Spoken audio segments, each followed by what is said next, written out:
his elect from the four winds, from the uttermost part of the earth to the uttermost part of heaven. Now, at this point, we could just pray and go home. We should just be able to just close our Bible and say, there you have it, folks. It's after the tribulation. Just close our Bibles and go home. But oh no, we're not going to close our Bibles and go home. Amen. Because I'm going to prove to you and show you this is talking about the rapture, and this says it's after the tribulation.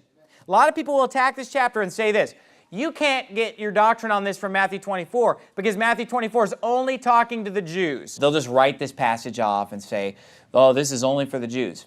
And some scholar somewhere decided that the book of Matthew is to the Jews, the book of Mark is to the Romans, the book of Luke is to the Greeks, and the book of John is to the world. Well, thank you, God, for including us in at least one of the four Gospels. But who comes up with this stuff? Now look, maybe Matthew is geared toward the Jews. Maybe Luke is geared toward the Greeks. Maybe the epistle of Paul to the Ephesians was geared toward the Ephesians. Do you think? Maybe the epistle of Paul to the Hebrews was geared toward the Hebrews. Maybe the epistle of Paul to the Thessalonians was geared toward the Thessalonians, but every promise in the book is mine, every chapter, every verse, every line. The book of Titus wasn't just for Titus. That was a short-lived book. It's for every pastor to read. It's for every believer to read. It's the New Testament. But here's what they say, no, Pastor Anderson, you don't get it.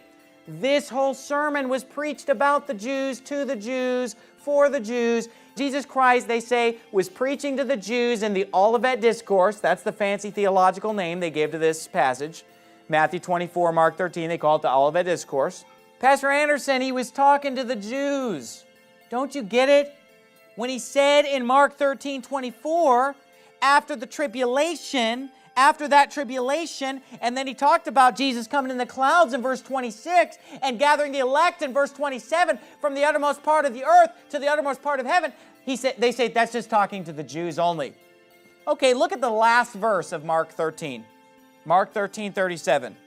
And what I say unto you, I'm only saying to the Jews. Don't let any preacher try to tell you this is for all believers. It's only for the Jews. Is that what it says in Mark 13:37? No, it says, and what I say unto you, I say unto all. Watch.